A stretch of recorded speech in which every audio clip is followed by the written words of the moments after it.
What's up, everybody? Matt Gajewski here, back again with the Odd Shopper channel. Today, we're talking some college basketball betting ahead of Tuesday, January the 30th. Before we get started, make sure to hit that thumbs up button, subscribe to the channel, and hit the notification bell so you know when this and all other content goes live. We're also brought to you by BetMGM, who has a limited time offer for those of you in legal betting states, with the exception of New York, Puerto Rico, and Nevada. What you'll do is click the link in the video description below, make your first deposit of at least $5, then turn around and make a $5 wager on any team, market total, whatever you like. Whether it wins or loses, you will get $158 in the form of bonus bets. You must be 21 or older to play in most jurisdictions. If you or someone you know has a gambling problem, please call or text 1-800-GAMBLER. All right, so recap yesterday. It was a greasy mid-major slate. With Duke and Houston playing, I did add Duke late, which we talked about in the video. So it ended up being a pretty nice 4-0 day with some of the greasy teams. You know, if you've been watching me do football, basketball, you know, those are some of my favorites. So it's been a good 8 or so days, some bad days mixed in there, some good days as well. And yesterday was pretty nice. Huge slate today. So we will move forward and talk about that. A couple big games. And then, of course, we'll mix in a few of the smaller, greasier games too. Kicking things off, we have Marquette taking on Nova. This is a rematch, a game that was actually just played on Martin Luther King Day. So we had Marquette at home winning by 14 points, 13 points, I believe. One of those two is a double-digit victory for Marquette regardless. But Nova's been a big disappointment this year. Marquette, they've been up and down, really strong start to the season in Maui. Then they struggled a little bit during conference play at the Seton Hall loss, but they've bounced back quite effectively. And right now you have a 2-point spread in favor of Nova. A lot of this has to do with injury. So Marquette has already lost Sean Jones, Chase Ross. They're both out indefinitely, but the most important injury here is Cam Jones. Last week, he allegedly turned his ankle in practice. He shows up to the Seton Hall game with a boot on. Everyone thinks he's out. He sheds the boot. He starts the game, plays 5 minutes, nails a three, comes out, never comes back. Allegedly, this is precautionary, but he was clearly not 100% when he was out there for those 5 minutes. That's pretty big to this matchup. The current line indicates that he's out. We just don't have that news. It's just where books are right now. You'll probably see a little movement one way or the other. But if you had Cam Jones guaranteed to be in this game, I think you'd see closer to a pick 'em. That's where this game opened. So right away, both teams are due for some shot regression. Marquette, we've actually seen it happen a little bit. We talked about this last time Marquette was on a stream. This team last year, top 100 in three-point percentage with the same players. Last week, they were around 270, and they've had a couple good games. One was against Depaul, so I mean, that'll happen. But anyway, they've jumped to about 210 in three-point percentage, and there's still some meat left on the bone with this team. And Cam Jones is, of course, big for this, but you've actually seen some improvement shooting from David Joplin, who's now up above 42% from three. Kolek has rebounded a little bit. He's climbed back above 35%. And you're getting stronger play out of guys like Ben Gold. I mean, I heard a stat, Ben Gold missed something like 25 straight threes. He's actually up to 34%, 22 of 65 this year. He's been a lot better. So this team is shooting closer to what we expected at the beginning of this season, rather than the 270th mark that we had seen previously. But I don't think that's their only advantage here either. This team, they can score inside with Oso. Ben Gold's given them awesome minutes. Marquette is 28th in effective height. Villanova is 213. So they definitely have a height advantage, which they don't always have. Marquette forces the 7th most turnovers. This is consistent with them. They track deflections. They're a pressing, turnover-prone defense. And Nova's not as clean as they have been in previous years with turnovers. And then Marquette rarely turns the ball over themselves. They have awesome point guard play with Kolek. They have a unique kind of way they play on offense. So, like, when you take Kolek out of the game for random stretches of time, like short periods of time when he needs a breather, Oso brings the ball up sometimes at that point forward position. Cam Jones can do a little bit of this. And they've gotten good minutes out of their bench, which is the last thing I really want to highlight with Marquette before we turn to Nova. Coming into the year, we viewed this team as one of the deeper teams in the Big East. Ton of continuity year over year. Really only lost one player out of their main contributors. Now with the injuries, they've been forced to narrow their rotation, which isn't ideal, but they're not playing a ton of guys that we weren't expecting to see minutes. It's Zayd Lowry for 12 to 15. Trey Norman occasionally will get a minute here and there. But instead, it's been Ben Gold getting more minutes, Stevie Mitchell getting more minutes. These are players we were expecting to play anyway. So it's not the end of the world that we've seen Sean Jones and Chase Ross. And for what it's worth, I think Cam Jones plays. As for Nova, this team is due for some positive shooting regression. I think it's tough to say. Basically, the Nova approach this year was take a bunch of mediocre transfers and try to piece them all together with a coach in Kyle Neptune, who's, I think, on his way to getting fired. Probably not this year, but pretty soon. He's been a complete disaster. You do have Justin Moore, and Justin Moore, he's been hurt. And I don't know how much he's still dealing with the knee, but his play has taken a severe step back. This is a career 40% shooter from three. He's shooting 26%. If he's not hitting threes, this team is a mess. Honestly, their best player of late has been Mark Armstrong, and they refuse to play him more than 20 minutes. Instead, you're getting like Hakeem Hart, Eric Dixon, TJ Bamba, and some of those players are better than others, but none of them are phenomenal shooters. At best, they're hovering around 35%. I think Dixon is by far the best player on this team, but even his minutes aren't always consistent. Bamba's giving you essentially nothing. Hakeem Hart gives you a little bit on offense, nothing on defense. So it's a pretty tough Nova team. All this to say, I do like Marquette here. The best way to play this, I think, is to wait. Have notifications turned on. Go to Jordan Gajewski's Twitter. I'll keep talking about him. Turn on notifications. You'll see whether Cam Jones is playing in this game or not. As soon as that notification comes through, one way or the other, you can decide. I personally think Cam Jones is going to play. I took Marquette already, but if you're worried about Cam Jones, I would just turn on notifications. If you get word he's playing, boom, you can hit Marquette +2. Second game, we go to Seton Hall taking on Depaul. I know we try to talk about a lot of marquee matchups. This isn't one of them, but I do think there's an actual play on the total. I took under already at 141. It's at 139. I'd still show value on that, which is why I wanted to talk about it. 139.5 actually is the current number. But there's a ton of injuries in this game, and you have the most efficient player in the entire contest out. That's Kadari Richmond. I presume he's out. He didn't travel to Marquette over the weekend. They're playing Depaul. I mean, you could basically play your walk-ons and beat Depaul at this point. Seton Hall is still a 10-point favorite without Kadari, so that tells you what the state of Depaul is. And as far as injuries go, it's not just Kadari. Depaul's had injuries too. Chico Carter and Caleb Murphy are still out. So you immediately have like scoring efficiency problems because a ton of the good players in this game just aren't going to be out there. So yeah, the offense efficiency numbers are on the screen. Seton Hall's 53. That's going to come down without Kadari. Depaul's 259, so it doesn't matter who's on the floor. They can't score anyway. And Kadari is the best defender for Seton Hall. So if you think maybe Depaul can get up and run a little bit in this game, sure, I could see it. As far as the pace, this also doesn't line up to an over, so I think it sets up the under nicely. Seton Hall's 299th in tempo. Depaul's 199th. Depaul's been pretty consistent, but over the last 6 weeks, and I think Kadari's injury influences this, Seton Hall's actually dropped to 332 in pace. So the under has been screaming under here. I think there's two reasons, just the efficiency and the pacing in this game is really bad. Adjusted tempos getting even worse for a team like Seton Hall. So looking under in this contest, a little greasy, but we will also shop this. So Odd Shopper, check this out. We have a link in the video description below. It's the easiest tool to just cross-reference lines across all books. And we have a ton of cool tools with Odd Shopper, which I think you should check out. It's a market-based approach. If you'd like to have it basically tell you what to take, and this is back-tested, proven. A ton of people have made a lot of money with this. Go look at Greg Ehrenberg's Twitter if you want to see. But it also gives you access to our Discord where I'm in there.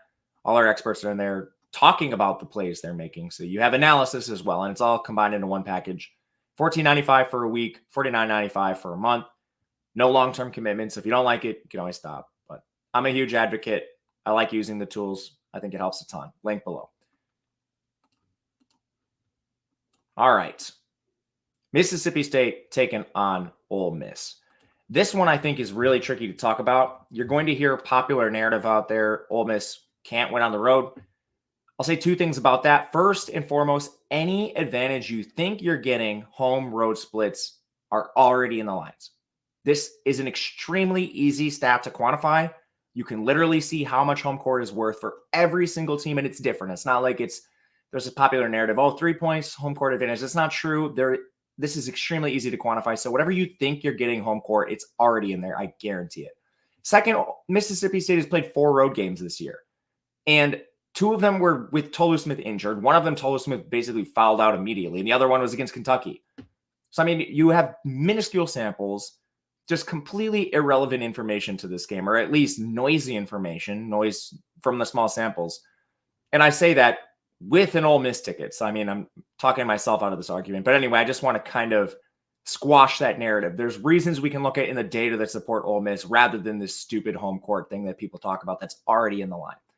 Anyway, this is going to be a really tough matchup. I actually made 2 bets in this game, Ole Miss and the under. Took it at 141. It's at 138 or so, 138.5. I still think that's okay. Both of these teams have strengths on offense, but they just match up against the opposing team's defensive strength. For reference, Ole Miss is 17th in three-point percentage.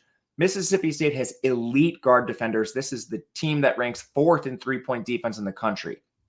Conversely, Mississippi State is a pathetic shooting team, 278th in three-point percentage, but they win inside. Tolu Smith is a monster in there. They have a very good front court, but Ole Miss has an excellent front court in terms of defense.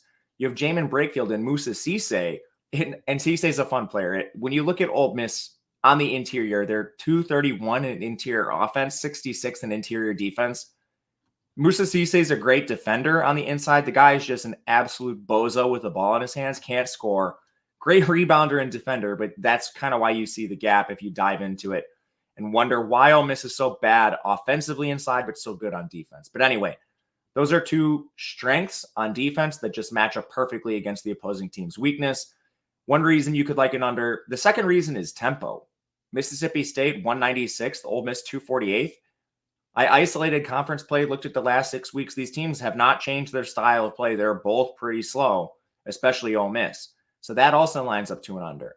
As far as liking Ole Miss, there are a couple micro advantages here. Even with strength on strength, you can look at effective shooting. Ole Miss is 119th. Mississippi State is 158th. They really struggle to shoot. Free throws. Ole Miss 65th. Mississippi State 287th. Turnovers. Ole Miss is 76th in forcing them. Mississippi State is 250th in turnovers committed. This is a team that turns the ball over a ton against an against an Ole Miss defense that generates a lot of them. Foul margin. Ole Miss is rarely in foul trouble. Mississippi State is constantly in foul trouble. It cost them their last road game. So yeah, it's strength on strength with both of these offenses. It's going to be a slow, volatile game, but I still think you have micro advantages pointing towards Ole Miss that don't even include home court. And a lot of you, if you love that stuff, yeah, they're playing at home. You'll probably like it. All right. Now we're going to get greasy. Miami, Ohio taking on Kent State. We've got a couple MAC games to finish out this show, and I think we have a chance to buy low on a couple dogs.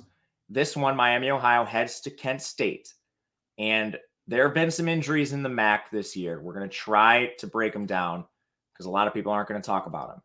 The main injuries for Kent State that I think we need to be aware of are Clyron Hornbeak and Brendan Moss. Both of them have not returned from injury. Don't think they're going to play here. The other injury is on Miami, Ohio. It's Anderson Mirambo, who's back, and he plays in the front court. This is a 6'8" forward.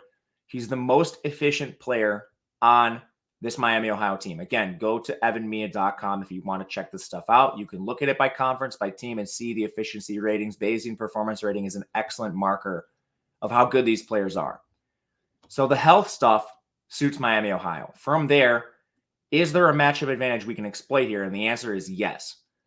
This team, and again, they only have to cover 8. I'm not saying they're going to win.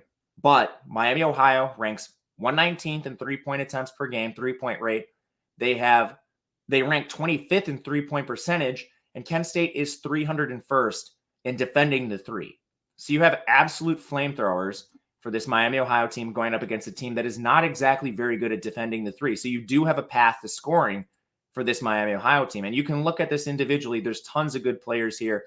Darweshi Hunter shooting 39% from three. Makai Cooper, 36%. Ryan Mabry, 42%. Evan Eparso, 38%. And then we talked about Anderson Mirambeau. He's actually their most efficient player. Some of that comes on defense, but 6'8" player who plays on the interior. When he was out, they basically had to force Reese Potter in there, who's great. He's a 7'1" freshman center. But now that you can rotate him in with Mirambeau, who's a senior, 6'8" senior, just gives you more bodies in the front court. You don't have to rely as much on an inexperienced player. So right away, I'm not saying they're going to win, but there are paths for Miami, Ohio scoring, and a lot of it just comes straight through their shooting. This is an excellent shooting team against a Kent State team who doesn't defend the three well whatsoever. I took +8. Last one we'll talk about here is Bowling Green taking on Ball State. This is one where I was kind of surprised. You saw the home team open as an underdog, which I should always intrigue you at least. Let's move to a pick'em. I think that number's fine. I took Ball State +1. And this is another spot where Bowling Green's an awesome team. There's no slight to Bowling Green, but there are a couple injuries to, I think, at least note for this team. Bowling Green should be fully healthy here, but when you look at this Ball State roster, Davion Bailey, Mickey Pearson, Trent Middleton have all missed multiple games. They're all back now. So you have potentially a little bit of meat left on the bone for all of these Ball State efficiency metrics. And they trail Bowling Green in most of them, but it's still close at the very least. And similar to the previous game we talked about, Ball State is a team that shoots the three extremely well. This team, 131 in three-point rate, 27th in three-point percentage. Bowling Green is 316 at defending the three. Just overall effective shooting percentage. Ball State, 95. Bowling Green, 189. And that's the same pattern we saw with Miami, Ohio, and Kent State. You have the better shooting team who's also shooting into an elite matchup as the underdog. And in this case, a pick'em. Maybe they'll move through 0. I wouldn't be surprised if that happened, to be honest. But it's a really good situational spot, in this case, for the home team. As far as the individual players, which I think we should at least mention, there's a lot of potential here to get these shooters going after coming off injury. Bashir Jihad, 41% three-point shooter. Jalen Anderson, 36. Mickey Pearson, 35. Davion Bailey, 43, and we mentioned he'd been out for a while. Even Trent Middleton, he's not shooting a ton of threes, but he's at 54%. He gives you solid minutes off the bench. There's just absolute flamethrowers from three for this Ball State team. So it gives you numbers. It's going to make it even more difficult for the opposing team to defend. In this case, that's Bowling Green. Tempo here is a little better. Also not really going to be good for Bowling Green, I think. But yeah, we'll take the home team as a pick'em here. Or if you can find a dog, again, use Odd Chopper. That's going to be awesome here. Couple throwaways to just finish up the slate. I took Georgia Tech +11. The current number is 8.5, which I just absolutely cannot recommend taking. If this comes back, I would take a look at Georgia Tech. People are going to talk about the situational spot. Obviously, North Carolina has to play Duke this weekend. Georgia Tech, in my opinion, was a buy low even before you got the situational stuff with North Carolina, so that's one I liked. I'm interested in Syracuse against Boston College at +4.5. Not sure if I'll take this, but it's one I might add to my card. Again, watch for Twitter. When you just look at the matchup for this sort of team, you have basically the perfect defensive recipe, I think, for facing Boston College. Syracuse is 44th in three-point D. Boston College, 86th in three-point percentage. Syracuse has struggled to score themselves, though, and they're on the road, which is why I'm a little hesitant to take this number. But yeah, a couple others I'm considering. That'll do it for us. If you have any questions, please leave a comment or reach out to me on Twitter. I'm at Matt_Gajewski. Happy to, my DMs are open, so I'll answer whatever questions you guys want. Happy to do so. Otherwise, good luck, everyone. We'll see you tomorrow for some more hoops. Have a good one.